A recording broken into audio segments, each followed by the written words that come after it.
بسم الله الرحمن الرحيم قل هو الله أحد الله الصمد لم يلد ولم يولد ولم يكن له كفوا أحد صدق الله المولانا العظيم আমাদের সকলের শ্রদ্ধাভাজন আমাদের শ্রদ্ধা এবং ভালোবাসার মানুষ বিভাগীয় তন্ত্র প্রকৌশলী লোক জনাব রেজওয়ানুল ইসলাম স্যারকে আসন গ্রহণ করার জন্য আমি বিনীতভাবে অনুরোধ করছি আসন গ্রহণ করার জন্য আজকের এই অনুষ্ঠানের সম্মানিত বিশেষ অতিথি আমাদের সকলের শ্রদ্ধাভাজন অত্যন্ত ডাইনামিক কর্মকর্তা জনাব Abdullah Al Masud sir DME CNW মহোদয়কে আসন গ্রহণ করার জন্য বিনীতভাবে অনুরোধ করছি। আমি অনুরোধ করছি আমাদের আরেকজন বিশেষ অতিথি আমাদের শ্রদ্ধাভাজন জনাব আলী আজম স্যার এমই ওপি মহোদয়কে আসন গ্রহণ করার জন্য বিনীতভাবে অনুরোধ করছি। সম্মানিত উপস্থিতি, এ পর্যায়ে আমি আসন গ্রহণ করার জন্য বিনীতভাবে ছিলেন। আমার সংগঠনের ওনারা দিকপাল ছিলেন। একজন মুজিবুর রহমান ভুইয়া আমার সংগঠনের কেন্দ্রীয় সভাপতি, অনেক গুরুত্বপূর্ণ দায়িত্ব উনি সাংগঠনিক কার্যক্রমে পালন করছেন।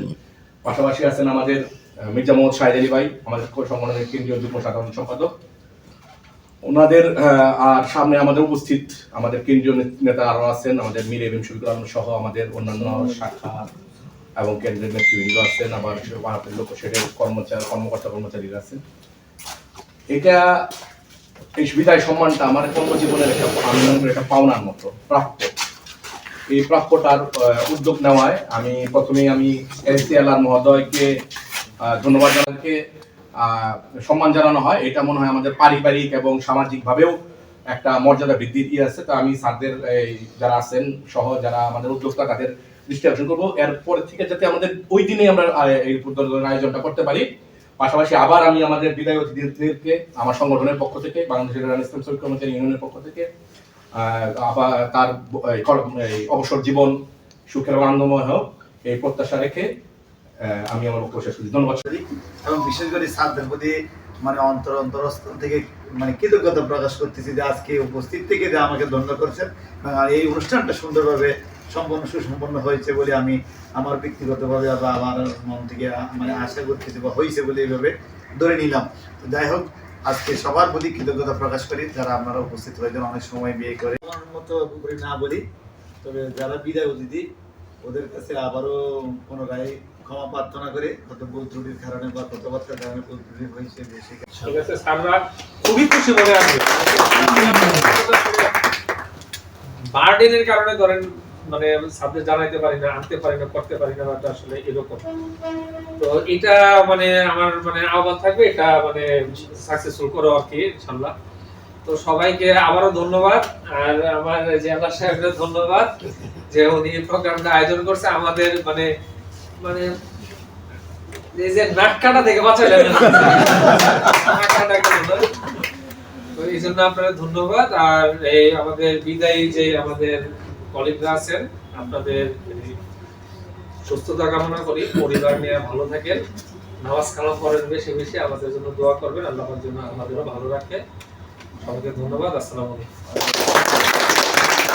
আমি মনে করি যে আমার যে প্রত্যাশা ছিল আমাদের ডিজি স্যার, আমাদের জিএম স্যার আসবেন, আমাদেরকে আমাদের অতিথিদেরকে এইভাবে বিদায় দিবেন। আমি মনে করি যে আমাদের আজকে ছোট ডিজি স্যার বক্তব্য দিয়েছেন।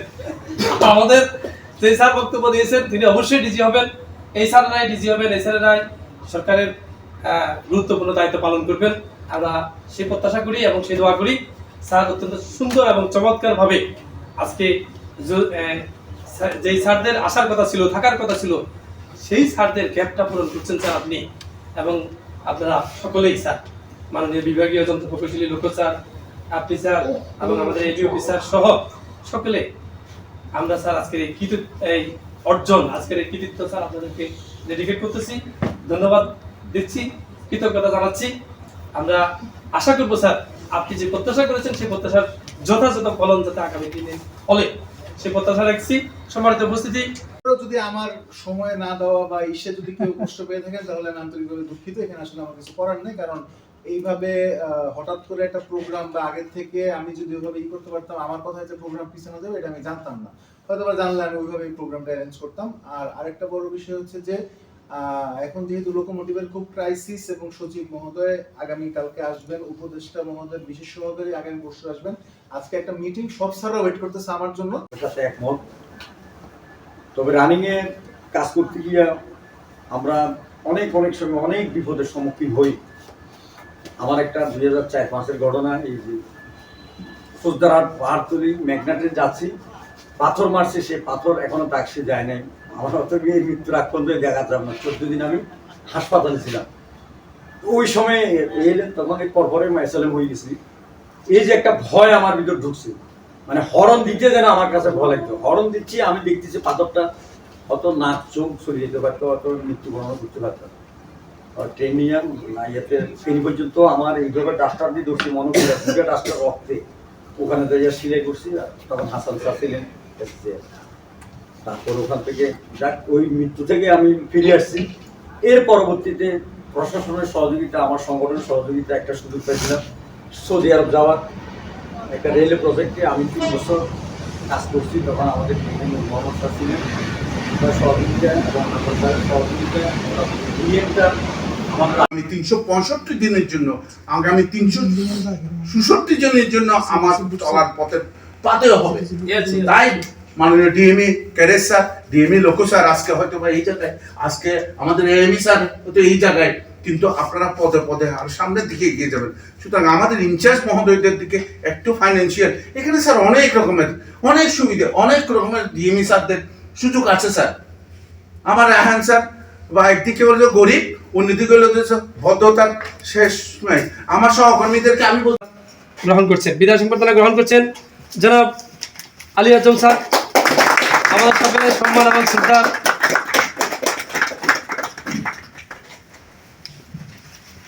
ধন্যবাদ। সম্মানিত উপস্থিতি, আমরা অত্যন্ত